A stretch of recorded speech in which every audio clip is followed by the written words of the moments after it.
कोकिला hall में बैठी होती है। तभी वो देखती है उसकी बहू अपनी माँ से फोन पे बात कर रही है। माँ, इस घर में मैं और नहीं रह सकती हूँ।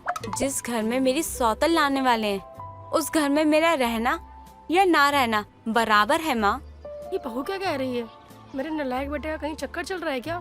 माँ मैं कल आ रही हूँ, मुझे और नहीं रहना यहाँ। कुछ देर बात करने के बाद ही पूजा फोन काट देती है और हॉल में बैठी कोकिला अपनी बहू पूजा से कहती है, ऐसा भी क्या हो गया जो तुझे मायके जाना है? अरे बोल भी ले, रो क्यों रही है? पूरे घर को सर पे उठा रखा है, किसी को कुछ बता भी नहीं रही है। माँ जी, आपके बेटे का किसी और लड़की के साथ चक्कर है। अरे उसे कौन भाव देगा? वो तो तेरे घर वाले थे जिन्होंने उसे पसंद कर लिया। माँ जी, आपको क्या पता कि मैं अपने दिन कैसे काट रही हूँ। मुझे तो इस बात का दुख है कि मेरे प्यार में क्या कमी रह गई थी जो इन्होंने बाहर जाके अफेयर चलाया। आज आने दे उसे, मैं खुद पूछूंगी कि अगर ऐसा है तो। पूजा रो रही होती है और कोकिला उसे समझा रही होती है। तभी कोकिला की पड़ोसन विमला का आना होता है। अरे क्या हुआ बहू, तुझे रो क्यों रही है? कहीं कोकिला ने तुझे मारा तो नहीं है? नहीं नहीं, मैं क्यों कुछ कहूँगी? अरे बहू, बोलती क्यों नहीं? मैंने कुछ नहीं किया है। तो क्यों रो रही है? कुछ तो किया होगा उसने, जो मोटे मोटे आंसू गिर रहे हैं तेरे। नहीं नहीं बहू, तू अंदर जा। ये मायके के लिए रो रही है और मैंने कहा है थोड़ा रुक कर चली जाइयो। अरे कोकिला, जाने दे, बहू का मन है तो जाने दे ना। पूजा तो अपने पति को लेकर बहुत परेशान थी। अब देर शाम दया ऑफिस से घर आता है तो दया आते ही हॉल में बैठता है। तभी कोकिला अपनी बहू की साइड लेते हुए अपने बेटे से कहती है, तू आ गया निकम्मे, उस चुड़ैल से मिलकर। तुझे तो अपने घर की दाल अच्छी नहीं लग रही ना? ये क्या बोले जा रही हो माँ आप? अरे मुझे घर का खाना बहुत पसंद है। अरे टिफिन तो मैं चाट चाट के साफ करता हूँ। अरे आज तो मेरे दोस्तों ने भी साथ में खाया और घर के खाने की इतनी तारीफ की, क्या ही बताऊँ। अच्छी बात है, लेकिन मैं तेरे घर के खाने की टिफिन की बात नहीं कर रही, बल्कि मैं तेरी बीवी की बात कर रही हूँ। सुना है तेरा कहीं चक्कर चल रहा है? अरे वो कौन है जो तुझे भाव दे रही है? बता जरा, कौन है वो लड़की? माँ आप कैसी बातें कर रही हो? चक्कर, और वो भी मेरा, वो भी कहीं और? ऐसा हो ही नहीं सकता। तो बहू क्यों रो रही है इतना? जरूर उसे किसी ने कुछ कहा है, वो बोल भी नहीं रही, इतना रो रही है। वो क्यों रो रही है, उसका ड्रामा क्यों नहीं खत्म होता, ये तो मुझे नहीं पता। लेकिन हाँ, आज मैं उसको सीधा कर ही देता हूँ। खबरदार, अगर तूने मेरी बहू को कुछ कहा तो 1 मिनट में तेरा दिमाग ठीक कर दूंगी मैं। पहले तो तू मुझे उस चुड़ैल का नाम बता जिसका जादू तेरे सर पे चढ़कर बोल रहा है। अरे माँ कोई नहीं है, और एक है कहाँ ये महारानी, इसको तो आज मैं बताता हूँ। पूजा, पूजा कहाँ हो तुम? तुमने रो रो कर मेरी माँ से क्या कह दिया? अरे मैं उस लड़की को नहीं जानता जिसका फोन आ रहा था। तुम अपने पति पे शक कर रही हो? तुम्हें 1-2 बार फोन आ सकता है, लेकिन तुम्हें तो रोज रोज फोन आते हैं और तुम बात भी करते हो। यार मैं ऑफिस में रहता हूँ तो कई लोगों का फोन आता है, इतना ध्यान नहीं रहता है कि किसका फोन आ रहा है किसका नहीं आ रहा है। और तुम क्या बोले जा रही हो? अब फोन आएगा तो बात भी नहीं करूंगा। दया और पूजा इस बात पे बहस कर ही रहे होते हैं। तभी उनकी बात सुनकर कोकिला कहती है, बहू अभी जाकर तू खाना बना ले। क्यों लड़ रहे हो तुम दोनों? मुझे भी कुछ समझ नहीं आ रहा, आखिर चल क्या रहा है? आस पड़ोस वाले भी क्या कहेंगे? यही कहेंगे कि बीवी के होते हुए इनका किसी और के साथ चक्कर चल रहा है। बहू देख, तुझे बस शक है, और जब तेरे पास सबूत आ जाए तो मुझे बता दियो। कुछ भी बोलती रहती हो। अरे कितनी बार कहा है, कुछ भी बोलने से पहले सोचा समझा करो। ये आदत ना सुधार लो अपनी, समझी? अगर तुम्हें ऐसा लगता है ना तो ऐसा ही सही। पूजा की सास ने भी पूजा को कह ही दिया था, वो तब तक अपने बेटे पे शक नहीं करेगी जब तक कि सबूत सामने नहीं होगा। अब पूजा भी अपने पति पे नजर रखने लगती है, लेकिन उसका पति भी अब सावधान हो चुका था। वो सबसे छुपकर बाहर वाली के साथ बाहरी बातें किया करता था और बाहरी घुमा फिरा करता था। एक रोज विमला और कोकिला बाजार जाते हैं। कोकिला, तेरे बहू बेटे के बीच में तलाक का कोई सीन चल रहा है क्या? आए दिन किसी न किसी बात पे लड़ते रहते हैं, आखिर वो चाहते क्या हैं? तू कुछ भी बोलती है। तलाक हो मेरे दुश्मन के बच्चों का, मेरी बहू और मेरे बेटे के बीच में सब कुछ अच्छा चल रहा है। अरे तो दोनों कुत्ते बिल्ली की तरह लड़ते क्यों रहते हैं? कोई बात तो होगी ही ना। अरे कभी और बताऊंगी कि क्या बात है। मत बता, मैं भी जान कर रहूंगी कि आखिर बात क्या है। तू भी ना कैसी बातें करती है। चल अभी हमें बहुत सारे सामान लेने हैं, फालतू बातों में अपना समय क्यों बर्बाद करती है। अरे कोकिला, वो तेरा बेटा ही है, लेकिन वो लड़की कौन है जिसके साथ वो घूम रहा है? तेरी बहू तो इतनी सुंदर नहीं है। कहीं तेरे बेटे का कोई चक्कर तो नहीं चल रहा उस लड़की के साथ? अरे तुझे कहाँ दिख गया मेरा बेटा? अच्छा, तो अब समझ में आया कि तेरे घर में कलेश क्यों मचा हुआ है। ये सारी बातें घर की हैं और घर में ही रहे तो अच्छा है। अरे तेरे बेटे का कहीं और चक्कर चल रहा है और तू बोल रही है कि घर की बात है। तभी तो तेरी बहू रोज कलेश कर रही है। अपने निकम्मे नालायक बेटे को घर से निकाल दे, उसका दिमाग शांत हो जाएगा। अभी भी देखो जरा कैसे उस औरत के हाथों में हाथ डाले घूम रहा है। ये सब तो मैं देख पा रही हूँ, लेकिन इससे पहले मुझे अपने बेटे पे कभी शक ही नहीं हुआ। लेकिन अब तो यकीन हो गया ना। अब तो तू अपनी बहू का साथ दे। अभी तेरे साथ अगर ऐसा हुआ होता तो तू क्या करती? तू सही कह रही है, अभी हमें घर चलना चाहिए। मैं तो इसे देखकर हैरान हूँ। ये मेरा ही बेटा है। इस निकम्मे को घर में प्यार नहीं मिल रहा जो बाहर तलाश कर रहा है ये। कोकिला और विमला घर आ जाते हैं। वही दूसरी तरफ पूजा अपनी सास को देखकर उनके लिए चाय लेकर आती है। बहू यहाँ बैठ, मुझे तुझसे बहुत सारी बातें करनी है। माँ जी, क्या बात हो गई? सब ठीक तो है ना? बहू, आज तक मैंने तुझे गलत समझा, लेकिन तू गलत नहीं है। क्या हुआ माँ जी? सब कुछ ठीक है ना? कुछ हुआ तो नहीं है ना? तभी दया घर आ जाता है। दया को देखकर कोकिला पास रखी चप्पल उठाती है और उसे मारने लगती है। अरे माँ, क्यों मार रही हो? अरे ऐसा क्या हो गया जो आते ही आपने मारना स्टार्ट कर दिया? अरे माँ, बोलो तो सही। तुझे बहू को धोखा देते हुए शर्म नहीं आई? अभी के अभी मेरे घर से निकल जा। बहू, तुझे पता है आज मैंने इसे एक औरत के साथ बाजार में देखा था। बहू, तू सही कह रही थी, किसका चक्कर चल रहा है किसी से। माँ जी, मैंने कहा था ना इनका किसी और के साथ चक्कर चल रहा है। लेकिन मैंने आपको कहा था, लेकिन आप सबने मेरी एक नहीं सुनी। अब आपने देख लिया ना अपनी आंखों से, आपको विश्वास हो गया ना? अभी के अभी मेरे घर से निकल जा और उस करमजली के घर में जाकर रहे। मैं भी देखती हूँ कितने दिन तुझे रख लेगी वो। अरे माँ, वो मुझे कैसे रख सकती है? वैसे ही रखेगी जैसे तू चक्कर चला रहा है उसके साथ अपनी पत्नी को धोखे में रखकर। माँ जी, अभी आप इन्हें घर से निकालिए, मैं भी देखती हूँ कौन रखता है इनको घर में। कोकिला, देख क्या रही है? निकाल दे इसको घर से बाहर। आज तो एक लेकर आ रहा है, कल को 4 ले आएगा, फिर क्या करेगी? अरे माँ, आप कहो तो आज के बाद अपनी पत्नी को भी ना देखूं, लेकिन मुझे घर से मत निकालो। मैं कहाँ जाऊँगा? हाँ हाँ, कहाँ जाएगा? जब अपनी पत्नी को धोखा दिया था तब तो ये चीज नहीं सोची थी। कोकिला भी अपने बेटे की एक नहीं सुनती है और उसे घर से निकाल देती है। दया भी 2-3 दिन इधर उधर भटकने के बाद फिर से घर आ जाता है और उसे अकल आती है कि अपने घर वालों के अलावा अपना कोई नहीं होता है, क्योंकि वो जिससे प्यार करता था, जिसके साथ उसका चक्कर चल रहा था, उसने भी उसे रखने से मना कर दिया था। शंकर मजदूरी करके अपना घर चलाया करता था। शंकर अपनी पत्नी कमला और बेटे राकेश के साथ रहा करता। जहाँ एक तरफ शंकर अपना घर चलाने के लिए दिन रात मेहनत करता, वहीं दूसरी तरफ शंकर का आवारा बेटा इधर उधर घूमकर अपना पूरा दिन गुजार दिया करता था। अरे कमला, राकेश कहीं दिखाई नहीं दे रहा। अभी तक घर नहीं आया क्या? नहीं जी, नहीं आया। मैं भी राकेश का ही इंतजार कर रही हूँ। आज जब दोपहर में मैं सामान लेकर जा रहा था तो देखा था उसे अपने आवारा दोस्तों के साथ बाइक पे जा रहा था कहीं। सच में मेरे ही प्यार ने इसे बिगाड़ कर रख दिया है। मैं तो इसे कहती भी हूँ कि अब तो तेरा कॉलेज खत्म हो गया है, अपने पिता के साथ कामों में हाथ बटाया कर। लेकिन मुझे नहीं लगता आगे के दिन में ये कभी भी काम करेगा। छोड़ो उसकी टेंशन, आ ही जाएगा रात तक। तुम खाना निकाल दो, खाकर सो जाते हैं। सुबह जल्दी काम पे भी निकलना है मुझे। ये लो, राकेश भी आ गया। अरे राकेश, ये इतने महंगे कपड़े कहाँ से लाया है?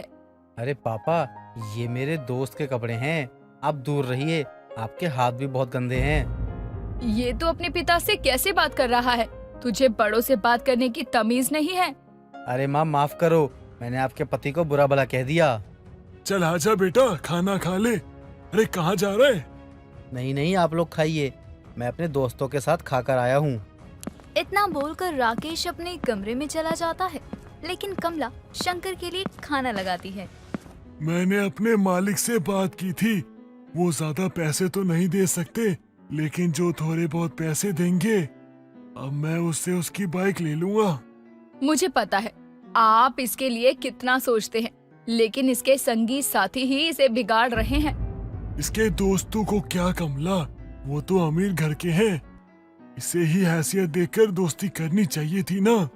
जाने दीजिए, जब जिम्मेदारी आएगी तो खुद ही समझेगा। अब नहीं समझेगा तो मुझे नहीं लगता कभी और इसे अकल आएगी। इसे अपने बूढ़े माँ बाप की मजबूरी को और गरीबी को देखना चाहिए। इसके शौक तो देखो, कहता है कहीं से भी बाइक ला के दो मुझे बाइक चाहिए मतलब चाहिए। इसके माँ बाप इसके बाइक के लिए चोरी करे, भीख मांगे, इससे इसे कोई मतलब नहीं। जी मैं भी समझ रही हूँ आप पर क्या बीत रही होगी, लेकिन क्या कर सकते हैं, इसे हम समझा ही सकते हैं ना। अब अगली सुबह कमला घर का काम कर रही होती है, तभी राकेश उठकर अपनी माँ के पास आता है। माँ मुझे चाय दो और खाने में क्या बनाया है? उठ गया तू, जरा समय देख, दिन के 12 बज रहे हैं, लेकिन तेरी नींद ही पूरी नहीं होती। ऐसी कौन सी कमाई करता है तू जो इतना लेट उठता है? अरे माँ सुबह सुबह शुरू मत हो जाओ। और ये बताओ पापा ने मेरी बाइक की कहीं बात की या नहीं? तुझे बाइक तो चाहिए, लेकिन कभी सोचा है कि उस बाइक को खरीदने के लिए तेरे माता पिता चोरी करेंगे? क्या माता पिता होने का फर्ज आपसे निभाया नहीं जा रहा है तो आप लोग साफ साफ क्यों नहीं बोल देते हैं? चला जा घर से, हम नहीं उठा सकते तेरा बोझ। कमला इसे कह दो कल तक इसकी बाइक आ जाएगी, उठकर कलेश ना करे। जी आप इसे सर पर मत चढ़ाइए, आपकी जो पुरानी स्कूटी रखी है वो चलाएगा ये। मैं क्यों चलाऊं उस खटारा को, और वो भी नई नहीं है। पापा ने भी तो वो सेकंड हैंड खरीद रखी है, और मुझे अपना कुछ चाहिए, किसी की इस्तेमाल की हुई चीज नहीं चाहिए। बोल तो ऐसे रहा है जैसे ना जाने अपने माँ बाप को कितना कमा कर देता है। कमला उससे बहस मत करो, कल इसकी बाइक आ जाएगी, ला दूंगा मैं। राकेश हर वक्त अपने माता पिता से लड़ता ही रहता। उसे सिर्फ दिखावे की दुनिया पसंद थी, और शंकर भी अपने बेटे की इच्छाओं को पूरा करने में लगा था। अब शंकर अगले ही दिन अपने बेटे के लिए एक नई बाइक लाकर देता है। सच में पापा, आपने मेरे लिए बाइक खरीदी? सच में आप कितने अच्छे हैं। अब तो मैं इसे अपने दोस्तों के साथ घूमने जाऊंगा। देखा, इसकी इच्छा पूरी हुई तो पापा कितने अच्छे हो। आजकल के बच्चों को ना जाने क्या ही हो गया है, लेकिन आप इतने पैसे कहाँ से लाए? कुछ पैसे मैंने अपने मालिक से लिए हैं और अपनी पुरानी सेकेंड हैंड स्कूटर बेच दी। लेकिन क्यों? वो तो आपको आपकी जान से भी प्यारी थी ना, तो फिर आपने उसे क्यों बेचा? हाँ मुझे पता है कमला, वो मेरे पिताजी की आखिरी निशानी थी और उसे मैं कभी बेच नहीं सकता था, लेकिन मजबूरियों के आगे मुझे झुकना पड़ा। आप वाले गुण हमारे राकेश में क्यों नहीं आए? मैं तो उसे देख कभी कभी सोचती हूँ, ये हमारे बुढ़ापे का सहारा कैसे बनेगा? हमें खाने पीने को कुछ देगा भी या नहीं? नहीं नहीं कमला, इतनी लंबी उम्र नहीं चाहिए मुझे। उम्र तो ऐसी होनी चाहिए जो हंसते खेलते बीत जाए। राकेश इधर बाइक पाकर बहुत खुश था, लेकिन शंकर के सर कर्जा आ गया था। अब वो सोच रहा था कि कैसे उन कर्ज को चुकता करें। आज थोड़ा लेट भी हो सकता है, तो तुम खाना खा के सो जाना। अब शंकर अपनी सेठ की दुकान पर पहुंचकर बालू सीमेंट सब लोड करके निकल जाता है।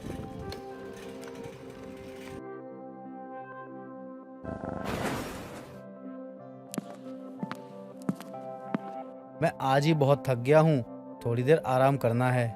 आराम करना है? थक गया हूँ। ये लड़का तो मुझे कभी भी समझ नहीं आता। कमला शाम के खाने की तैयारी कर रही होती है, तभी शंकर को घर लाया जाता है। शंकर की एक एक्सीडेंट में मौत हो चुकी थी। कमला बहन, ये सब कैसे हुआ, किसने किया, ये सब तो मुझे नहीं पता, लेकिन हाँ मेरे पास फोटो है उस बाइक की जिसके कारण ये सब हुआ है, और मैंने पुलिस को दे दी है, वो पता लगा रही है। ये तो मेरी बाइक है और ये मैं अपने दोस्तों को देकर आया था, यानी कि उन्होंने नहीं। पुलिस भी कमला और राकेश को इस केस के बारे में बताती है, तो उसमें भी राकेश की ही बाइक और उसके दोस्तों का जिक्र होता है। माँ ये सब मेरी वजह से हुआ है, ना मैं बाइक के लिए जिद करता और ना ये सब कुछ होता। मैंने तुझे पहले ही मना किया था, अपने माँ बाप पर इतना बोझ मत डाल। अपने पिता को मार डाला तूने राकेश। अब कुछ समय बाद ही राकेश काम पर जाता है, जो काम उसके पिता कर रहे थे। तुम ये कर पाओगे काम, लेकिन इस महीने की पगार तुम्हें कम मिलेगी, क्योंकि तुम्हारे पिता ने तुम्हारी बाइक लेने के लिए उधार लिया था मुझसे और अपनी स्कूटर भी बेची थी। मैं सब कर लूंगा, लेकिन क्या आप बता सकते हैं कि वो स्कूटर कहाँ है? मेरे पास ही रखा है। क्या तुम्हें वो चाहिए? हाँ, मुझे वो वापस सही सलामत चाहिए। ठीक है, दे दूंगा, लेकिन तुम्हें 35,000 रुपए देने पड़ेंगे। और तो और नगद पैसे चाहिए मुझे, वरना मैं स्कूटर को कहीं और बेच दूंगा। राकेश अपने पिता की जगह ठेला चलाकर लोगों के घर घर जाकर सीमेंट, बालू, गिट्टी पहुंचाया करता था और खुद मेहनत भी कर रहा था। माँ, पानी पिला दो। माँ, कहाँ हो आप? ये क्या हालत बना ली है तूने अपनी? खाना खाया था? हाँ माँ, खा लिया था। आप कहाँ जा रही हो? बैठो ना मेरे पास। क्या हुआ? तू इतना परेशान क्यों है? कुछ तो बता, क्या हुआ? माँ, आपको पता है पापा ने अपनी सेकंड हैंड स्कूटर मेरे जिस बाइक के लिए बेची थी ना, उसी बाइक ने पिताजी की जान ले ली। पर आज मैंने उस स्कूटर को सेठ जी के यहाँ देखा, तो मैंने उनसे कहा कि मुझे ये स्कूटर वापस चाहिए। तो उन्होंने मुझसे पैसे मांगे और मैंने अपने दोस्तों को कहा कि क्या वो मेरी इसमें कोई मदद कर सकते हैं, तो उन्होंने फोन कट कर दिया। तेरे पिता और मैं तुझे कहते थे ना बेटा, समझ, सब अपने नहीं है यहाँ पर। माँ, मैंने अपना फोन, अपनी घड़ी सब बेच दिया और पापा की स्कूटर वापस घर ला दी है। तूने ये सब क्यों बेचा? तूने ये सब खरीदवाने के लिए कितना हंगामा किया था। लेकिन अब तो मैं समझ चुका हूँ ना, सामान से ज्यादा इंसान की वैल्यू होती है, और पापा ने भी तो अपने सपनों को मारा था ना। देर से ही सही, लेकिन राकेश को समझ आ चुका था कि उसके पापा ने जो भी किया अपने बेटे के लिए किया, लेकिन राकेश अपने पिता के लिए कुछ भी नहीं कर पाया। शांति सुबह सुबह अपने फोन में रोमांटिक गाने सुन रही होती है। तभी नेहा अपनी सास को ऐसे गाने सुनते हुए उससे कहती है, माँ जी, सुबह सुबह भजन सुनने की बजाय ये क्या सुन रही हो? चिपकालू से या फेविकॉल से? और माँ जी, पहले वाला तो कुछ अजीब था, आज फिर तुम पर प्यार आया है। माँ जी, आप ठीक तो हो ना? अरे बहू, हाँ ठीक हूँ मैं। वो ये सब गाने मुझसे गलती से चल गए होंगे, मैंने तो ऐसे कुछ नहीं लगाया है। अच्छा जी, मुझसे तो आज तक नहीं चला ऐसा गाना, वो भी गलती से। चलो ठीक है माँ जी। देख बहू, बेशक उम्र मेरी 55 की हो गई हो, लेकिन दिल तो अभी भी बचपन का ही है। हाँ हाँ, क्यों नहीं माँ जी, मैं कुछ दिनों से देख रही हूँ आपको ज्यादा ही रोमांटिक बातें कर रही हो। कुछ खास वजह है क्या? अरे बहू, अब तो मेरी टांग खिंचाई ना कर, उसके लिए विमला काफी है। अरे क्या बात है, दोनों सास बहू मेरे नाम का गीत क्यों गा रहे हो? विमला, बड़ी लंबी उम्र है तेरी, आ बैठ, चाय पी ले। अब शांति और विमला बैठकर चाय पीते हुए बातें कर रही होती हैं। आज शाम में बाजार चलेगी ना? देख, मैं तुझे ताजे संतरे दिलवा दूंगी। देख, किसी दिन तू भी फंसेगी और मुझे भी फंसवाएगी। मैं नहीं जाऊंगी रोज रोज तेरे साथ बाजार, तू समझने की कोशिश कर। माँ जी ने विमला काकी को कहा कि वो उन्हें संतरे दिलवाएंगी, लेकिन विमला काकी संतरे के लिए हाँ कहने की बजाय ये कह रही है फंसवाएगी क्या? विमला काकी ये सब क्यों कह रही हैं? कहीं माँ जी विमला काकी को संतरे चोरी करके तो नहीं देती? इन दोनों के बीच क्या खिचड़ी पक रही है, पता तो लगाना ही पड़ेगा। देख विमला, अगर मुझे तू नहीं समझेगी तो कौन समझेगा? चलना मेरे साथ, तू बस नजर रखियो, मैं तुरंत आ जाऊंगी। देख, अब तेरा ज्यादा हो रहा है, इतनी भी क्या बेचैनी? मेरा काम था तुझे समझाना, सो मैंने समझा दिया। बाकी को अब गड्ढे में गिर उठ या तेरे साथ कुछ भी हो, मैं तेरे साथ नहीं हूँ। बस यही थी तेरी दोस्ती? जब मुझे तेरे साथ की जरूरत हुई तो तू मुझे छोड़कर जा रही है। थोड़ा धीरे बोल, बहू भी है घर में। चल शाम को मिलते हैं। तू जब तक है ना मेरे साथ, मेरे ऊपर से शनि ग्रह नहीं जाएगा। और जिस दिन ये बात तेरे बूढ़े या तेरे घर में पता लगी ना, तो तेरे साथ साथ मैं भी घर से निकाली जाऊंगी।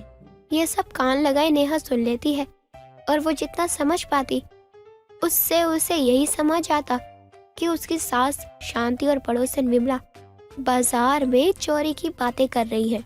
माँ जी और विमला काकी का बाजार में किसी चोरी को लेकर प्लान बन रहा है, लेकिन ये तो सरासर गलत है। क्या मैं इसके बारे में पापा जी को कहूँ या उन्हें? नहीं नहीं, ये तो औरतों का मामला है, इसे पहले ही मैं सुलझाने की कोशिश करती हूँ। उसके बाद अगर मुझसे नहीं समझी ना माँ जी, तो पापा जी को सब बता दूंगी। अब देर शाम होते ही नेहा देखती है शांति ने अच्छे से तैयार किया हुआ है खुद को। उसके बाद वो परफ्यूम लगाते हुए गाना गा रही है। सजना है मुझे सजना के लिए जरा उलझी लटे सवार लूं, हर अंग रंग निहार लूं, सजना है मुझे ला ला ला ला ला ला। माँ जी को अचानक किया हुआ है। आजकल के चोर भी ना कितने मॉडर्न हो गए हैं, चोरी भी सज धज के करने जा रहे हैं। विमला, तुझे भी तो कोई अच्छी साड़ी पहननी थी ना, तू भी ना किसी दिन मेरे साथ नाक कटवा कर ही मानेगी। मुझे क्या लेना देना उस लपेटू का, मैं तो उसे भाव भी ना दूं। ना जाने तुझे वो कहाँ से पसंद आता है। नेहा को अभी तक तो दोनों चोरी के मिशन पर जाती ही लग रही थी, लेकिन जब विमला कुछ ऐसी बातें करती है जिससे नेहा को लगने लगता है कि दाल में कुछ तो काला है, अब दोनों घर से निकल पड़ती हैं। शाम का समय था, लेकिन दोनों के पीछे होती है नेहा, जो दोनों की जासूसी करते हुए एक रेस्टोरेंट में पहुंच जाती है। इन्होंने तो कल फल चुराने का प्लान बनाया था, तो यहाँ रेस्टोरेंट में क्या कर रही है? इन्हें यहाँ क्या काम है? विमला, कहाँ रह गया ये लपेटू? उसने आज ही बोला था किस एड्रेस पर आना है और खुद नहीं आया। अरे आता ही होगा। वैसे तो उसके लिए क्या गिफ्ट लेकर आई है? हाँ, इस बैग में लाल गुलाब लाई हूँ मैं अपने लपेटू के लिए, लेकिन वो रह कहाँ गया? जरा मेरे मुन्नत पेजर मोबाइल से लपेटू को कॉल तो मिला। सच कहूँ तो मैं 1 महीने से डेटिंग पर थी, पर आज इस साड़ी में तो कहर ढा रही हूँ। हाँ क्यों नहीं, इस उम्र में तो तुझे ही जहर लग सकती है, क्योंकि और कोई तो तुझे एक वक्त का खाना भी ना पूछे। अब ये लपेटू क्या है? 1 मिनट, आज तो वैलेंटाइन डे है और माँ जी ने पहनी भी लाल साड़ी है, यानी मेरी सास यहाँ किसी के साथ वैलेंटाइन डे मनाने आई है। हे प्रभु, इस उम्र में माँ जी को भी ना जाने कौन से शौक चढ़ रहे हैं। अरे वो देख, आ गया मेरा लपेटू, कितना सुंदर लग रहा है। हाँ हाँ, सिर्फ तुझे ही सुंदर लग रहा है, मैं तो ऐसे पर चप्पल फेंक कर मारूं। चुप कर तू और थोड़ा बाहर घूम कर आ, ताकि मैं अपने लपेटू से 2-4 प्यार भरी बातें कर लूं। हाँ तो लाई क्यों थी मुझे यहाँ? खुद आती ना अकेले, तब पता चलता। अभी तो मैं बाहर जा रही हूँ, लेकिन कुछ ऊंच नीच हुई ना तो मुझे मत बोलियो। जाती है, वेटर को बुलाऊं? अरे बाप रे बाप, इस फल वाले को देखकर जब इसकी इतनी नीयत खराब होती है, अगर अमिताभ बच्चन यहाँ आ जाए तो ना जाने इसका क्या ही होगा। नेहा सब कुछ सुन रही होती है और उसे सब कुछ समझ भी आ जाता है, लेकिन वो वहाँ बैठी अब भी अपनी सास का ड्रामा देख रही थी। वो देखती है कि वो लपेटू को गुलाब का फूल निकाल कर देती है, वो भी शांति को बड़ा सा चॉकलेट देता है और दोनों एक दूसरे का हाथ पकड़े बातें कर रहे होते हैं। इस उम्र में माँ जी ये सब कर रही हैं? उन्हें एक बार ये सब करते हुए शर्म नहीं आई? एक मैं हूँ, अपने वाले को कुछ बोलने से पहले ही शर्मा जाती हूँ, लेकिन माँ जी का तो क्या ही कहना। शांति, आज हमारा पहला वैलेंटाइन है, इस दिन को हम हमेशा याद रखेंगे। मैं भी इस पल को कभी नहीं भूल सकती हूँ, और मैं तो अपने 55 साल की उम्र में पहली बार वैलेंटाइन डे मना रही हूँ। इस तरह उस रेस्टोरेंट में शांति को करीब 1 घंटे से ज्यादा बीत जाता है और नेहा अपनी सास के कारनामे देख रही होती है। पापा जी को यहाँ बुलाऊं या माँ जी के इन कारनामों की पोल घर पर खोलूं? चलो अभी तो जा रही हूँ घर, माँ जी जब घर आएंगी ना तो सबके सामने माँ जी की सच्चाई लाऊंगी। नेहा अब घर आ जाती है और अपने कामों में लग जाती है। नेहा का ससुर बहादुर भी जब घर आता है तो शांति को ढूंढता है। बहू, शांति कहीं नजर नहीं आ रही, कब से देख रहा हूँ, कहीं दिख ही नहीं रही। माँ जी तो बस आती ही होंगी। वो क्या है ना, आज माँ जी का पहला वैलेंटाइन डे था तो समय लग गया होगा। बहू, ये तू क्या कह रही है? थोड़ी भी शर्म कर ले, तेरी सास है वो, और ये वैलेंटाइन डे वो मेरे साथ भी नहीं मनाती है, ये तो बच्चे मनाते हैं, हमारी तो उम्र हो चुकी है ना। पापा जी, वो आपके साथ नहीं किसी और के साथ वैलेंटाइन डे मना रही हैं। लो आ गई माँ जी, अब आप दोनों ये फोटो देखते हुए खुद फैसला कर लो। नेहा ने अपनी सास शांति और लपेटू को साथ में देखा तो उनकी फोटोज ले ली थी। वो अपने ससुर को वो फोटोज दिखाती है। अब बहादुर गुस्से में शांति से कहता है, कहाँ गई थी तुम? और ये जो फोटो में है ये कौन है? जी यहाँ तो मैं और विमला साथ गए थे, बल्कि इसे तो मैं जानती भी नहीं। थोड़ी तो शर्म कर लो, अपने पति से झूठ कह रही हो। बहू ने सब बता दिया है मुझे। वो ऐसा कुछ नहीं है, चाहो तो आप विमला से पूछ लो। विमला से पूछूं? अरे उसका और तेरा पेट एक ही है, उससे पूछ के कोई फायदा नहीं है। आज से तेरा घर से बाहर जाना बंद। बहादुर उस दिन से शांति पर नजर बनाए रखता था, लेकिन जो भी हो, शांति का पहला वैलेंटाइन बीता बहुत खूब है, भले ही उसे बाद में बाहर जाने नहीं दिया जाता था। रीना अपनी सास सुरेखा के पास जाती है और बोलती है, माँ जी 1 साल होने वाला है मेरी शादी को, तो जब हमारी सालगिरह होगी तो हम बहुत ही बड़ी पार्टी रखेंगे। जान पहचान के सभी लोगों को बुलाएंगे। मुझे तो पता ही नहीं चला कि कैसे इतना समय बीत गया। बहू ऐसा ही होता है, शादी हो जाती है एक बार, फिर तो उसके बाद गृहस्थी में ही रम जाते हैं पूरी तरह से। क्या ही पता चलेगा कि कब 1 साल हुआ और कैसे सब हो गया। बस सब अच्छा ही होना चाहिए। हाँ माँ जी, सब अच्छा ही रहे। अब तक तो मेरे और अंकुर जी के बीच में किसी बात को लेकर छोटी सी भी बहस नहीं हुई है। पहले मैं बहुत घबरा रही थी कि शादी के बाद सब कैसे संभालूंगी। हाँ बहू, मैं तेरा डर समझ रही हूँ। ये डर हर लड़की के मन में होता है, लेकिन जब एक बार शादी हो जाती है तो सारे डर मन से निकल जाते हैं। और तू है भी तो इतनी प्यारी, सब अच्छे से संभाला है तूने। माँ जी आपसे एक बात कहूँ, अगर आप बुरा ना माने तो। बहू, बुरा मानने वाली बात तो तू बोल ही नहीं सकती, ये मुझे पता है, लेकिन फिर भी बता क्या बात है। माँ जी, वैलेंटाइन डे आने वाला है और ये वैलेंटाइन डे ना हमारी शादी के बाद का पहला वैलेंटाइन डे होगा। तो मैं सोचती हूँ कि इस वैलेंटाइन डे पर मैं अंकुर जी के लिए कुछ खास करूँ, पूरा दिन हम साथ में बिताएं। बहू, ये सब तो पति से की जाने वाली बातें हैं, इसमें मुझसे पूछने की क्या जरूरत है। माँ जी आपकी बात सही है, लेकिन अंकुर जी को काम से फुर्सत ही कहाँ मिलती है जो वो मेरे लिए अपना एक पूरा दिन निकाले। जब से शादी हुई है मैं तो यही देख रही हूँ कि वो काम में ही बिजी रहते हैं। बहू, अब मुझे तेरी बात तो कुछ भी समझ नहीं आ रही, तो खुद ही साफ साफ बता दे। मैं अगर तेरी कुछ मदद कर सकती हूँ तो कर दूंगी, वरना ये सब दिन तो मुझे कुछ समझ ही नहीं आते। माँ जी, मैं बस इतना बोल रही हूँ कि वैलेंटाइन डे के दिन आप बस अंकुर जी की छुट्टी करवा दो, क्योंकि अगर वो घर पर ही नहीं रहेंगे तो मैं क्या ही कर सकती हूँ। और फिर मेरी बात सुनते कहाँ है वो। ठीक है बहू, जैसे तुझे ठीक लगे। अगर तुझे इसमें ही खुशी मिलती है तो मेरे लिए अंकुर से बोल दूंगी कि वो छुट्टी कर ले और पूरा दिन तेरे साथ बिताए। अब तो खुश है ना तू? नहीं माँ जी, उन्हें ये मत बोलना कि मैंने आपको सब बोला है, वरना प्लान खराब हो जाएगा। कोई भी बहाना बना देना ना माँ जी, और वो बहाना उन्हें सही लगे बस। पता नहीं तुम बच्चों के कौन कौन से दिन होते हैं, लेकिन ठीक है, मैं बोल दूंगी अंकुर से। रीना अपनी सास को अपनी बात समझा देती है और सुरेखा भी अच्छे से समझ गई थी कि उसे क्या करना है। कुछ दिनों बाद रीना का पति अंकुर ऑफिस के लिए निकल रहा था कि तभी वहाँ पर सुरेखा और रीना आ जाते हैं और सुरेखा कहती है, अंकुर, मैं ये बोल रही थी कि कई दिनों से तेरी मौसी बुला रही है, तो तू 1-2 दिन की छुट्टी ले लियो ऑफिस की। मौसी के घर घूम आते हैं, मिलना भी हो जाएगा इसी बहाने। माँ, इस महीने तो ऑफिस से छुट्टी ही नहीं मिल सकती, बहुत काम है। कभी और नहीं जा सकते हैं क्या? मैंने तो बोल दिया है तेरी मौसी को कि हम 2 दिन बाद ही आ रहे हैं, और तू मना कर रहा है। काफी टाइम हो गया है अंकुर जी, आप कहीं बाहर भी नहीं गए हो घूमने, तो अब जा सकते हो मौसी जी के घर। वो तो आपको कितना याद करती हैं। मिलाओ ना उनसे भी, आपसे मिलकर अच्छा लगेगा उन्हें। ठीक है, मैं मौसी जी से बात कर लूंगा और समझा भी दूंगा कि अगले महीने आ जाएंगे हम।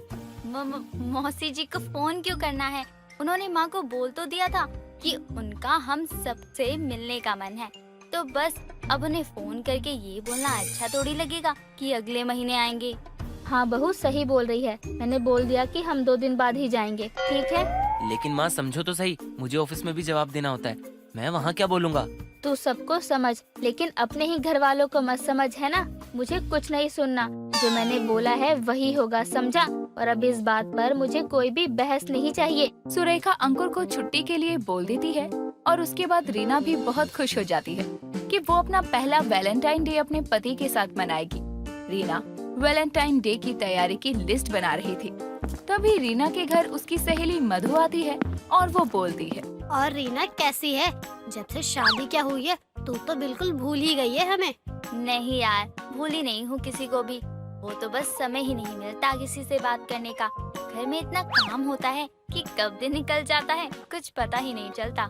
हाँ, ये तो सच ही है। शादी के बाद कुछ नहीं पता चलता, घर और परिवार को ही संभालते रहो और दिनों रात का कोई होश नहीं रहता। हाँ, सही बोल रही है तू। वैसे यहाँ कैसे आना हुआ आज?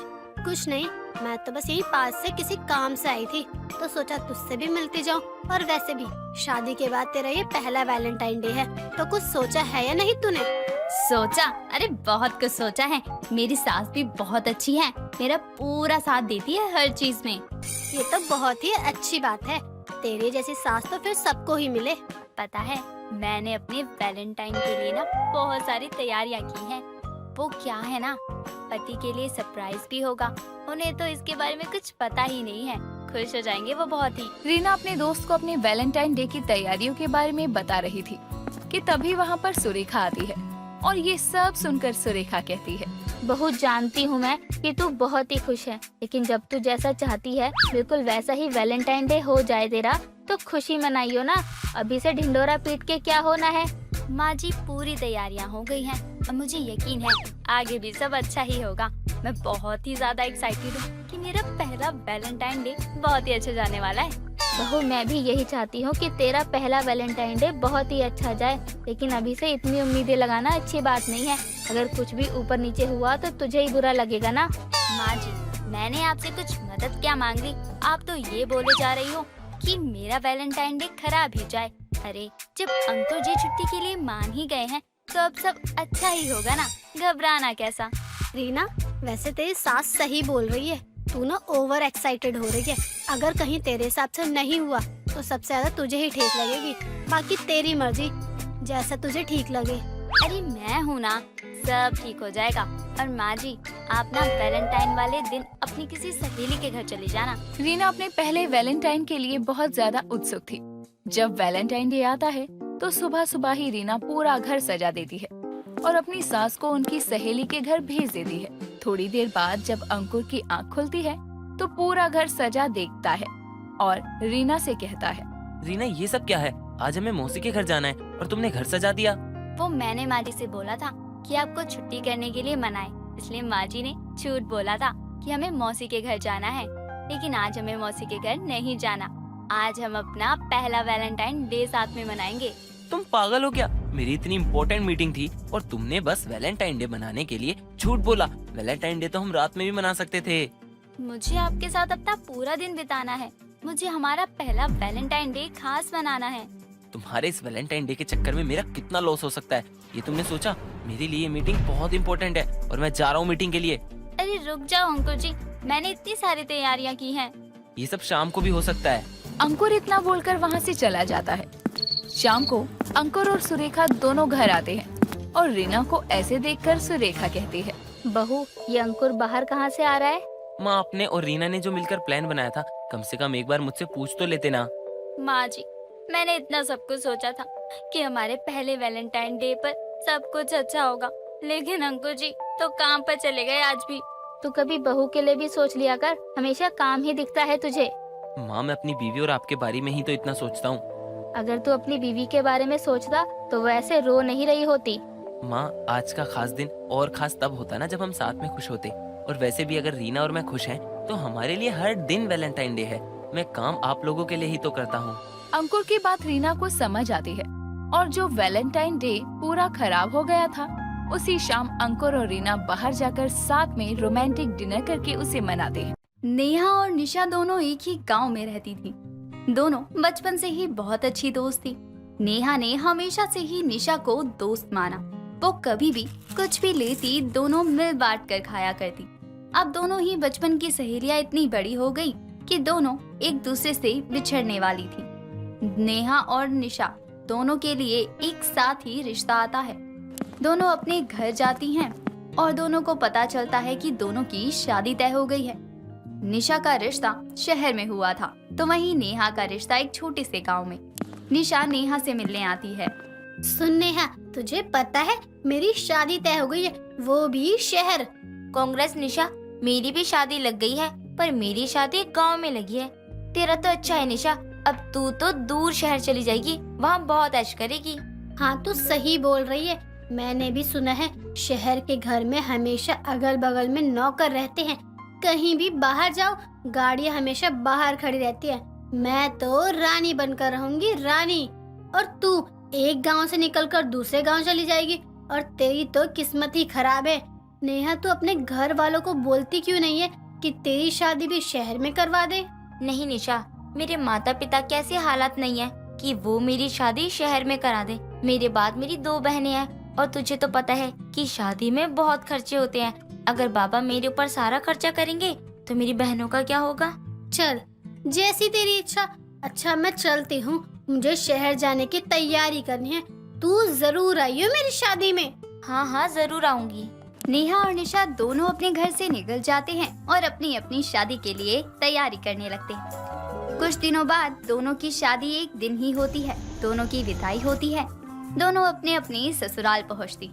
नेहा अपने ससुराल पहुंचती है तो वहां पहुंचते ही अपना ससुराल देखकर दंग रह जाती है और मन ही मन कहती है, क्या है ये, मेरा ही ससुराल है ना?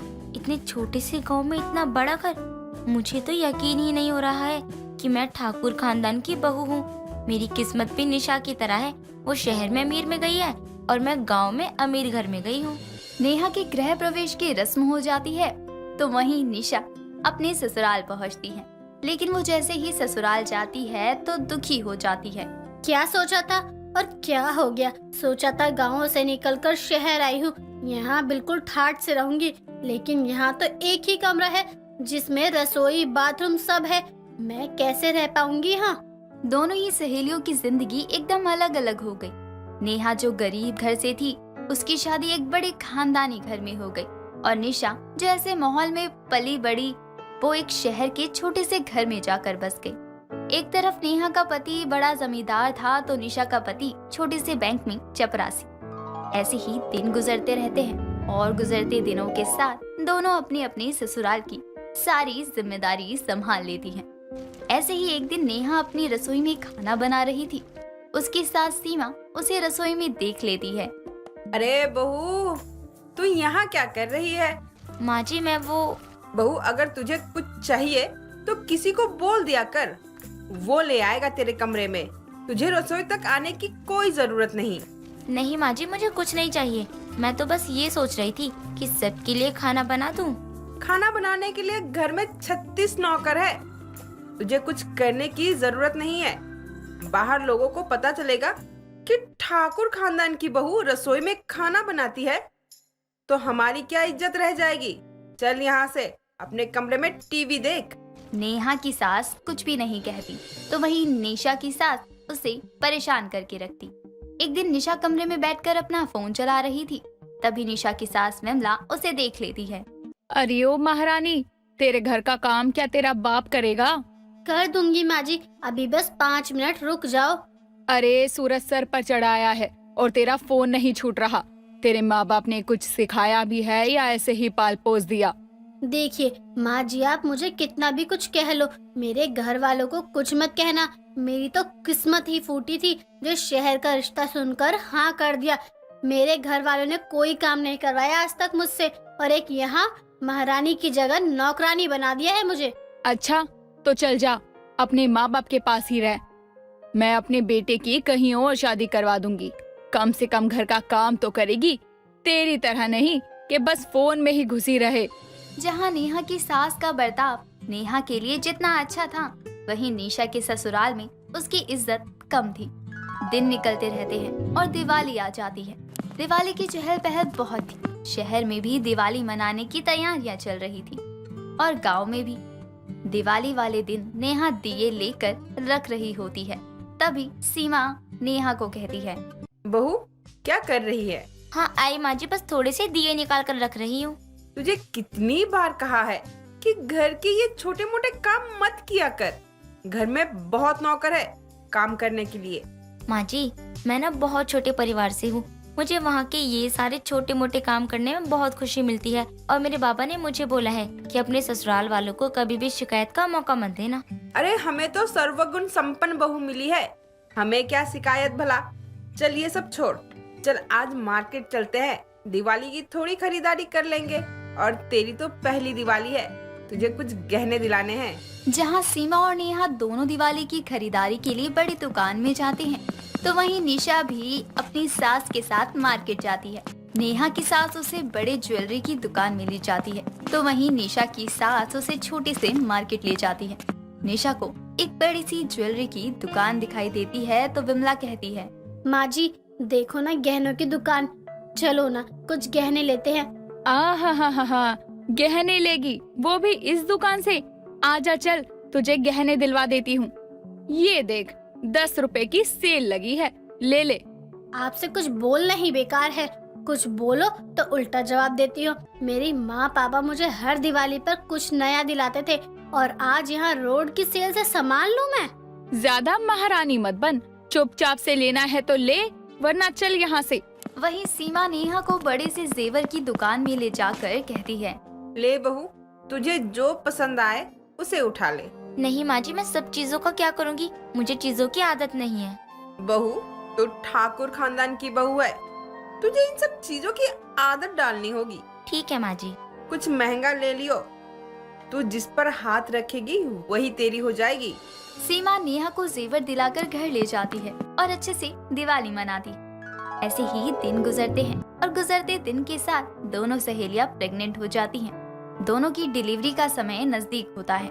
निशा अपनी डिलीवरी के लिए हॉस्पिटल देख रही थी, तभी विमला कहती है, क्या देख रही है फोन में? अब छोड़ दे, अपने बच्चे के बारे में सोच ले। माँ जी मैं तो बस हॉस्पिटल देख रही हूँ, ये देखिए सिटी हॉस्पिटल, आप मुझे यहीं लाना। काहे का हॉस्पिटल? हमारे जमाने में सबके बच्चे घर पर होते थे, कोई डॉक्टर के नहीं जाता था। दाई माँ आएगी वो ही देख लेगी, समझी? अपने दिमाग का तार ज्यादा मत चला। जहाँ निशा की डिलीवरी घर में ही होती है, वहीं नेहा की डिलीवरी एक बड़े से हॉस्पिटल में होती है, जहाँ उसकी देखरेख करने के लिए डॉक्टर्स और नर्सें थीं। दोनों ने अपने अपने बच्चों को जन्म दिया, बच्चे की देखभाल करने लगे। ऐसे ही एक दिन विमला निशा को सुबह उठाते हुए कहती है, अरे ओ महारानी, उठ जा और जाकर नल से पानी भर ले। माँ जी सुबह सुबह इतना गला क्यों फाड़ रही हो? अभी तो 4 बजे हैं बस। हाँ इसीलिए कह रही हूँ, 4 बज रहे हैं, पानी भर ले, समझी? निशा सोकर उठती है और पानी भरने जाती है और खुद से कहती है, मेरे मायके में क्या जिंदगी थी मेरी, और यहाँ नौकरानी बना दिया है। वहाँ कुछ भी नहीं किया और यहाँ सारा काम करना पड़ता है, इसलिए कहते हैं ज्यादा घमंड नहीं करना चाहिए। जहाँ निशा इतना दुखी थी, वहीं नेहा अपने ससुराल में खुश थी। एक दिन उसकी सास उसके लिए बहुत सारे पकवान बनाती है और उसे खिलाती है और मन ही मन कहती है, कितनी अच्छी किस्मत है मेरी, जहाँ मुझे एक वक्त का खाना इतनी मुश्किल से मिलता था, आज वही मुझे पेट भर खाना मिलता है। भगवान ऐसी खुशी हर गरीब लड़की को दे। एक सहेली जहाँ अपने ससुराल में खुश थी, तो वहीं एक सहेली अपने ससुराल में दुखी। निशा ने अपने अमीर सपने देखने के चक्कर में अपने सुखी जीवन को ही खो दिया और नेहा गरीब होकर भी ऐसे घर में गई जहाँ उसे बहुत प्यार मिला। दोस्तों अगर आपको ये कहानी पसंद आई तो इसे लाइक करें, शेयर करें और कमेंट करके बताएं कि कहानी में आपको सबसे अच्छा क्या लगा।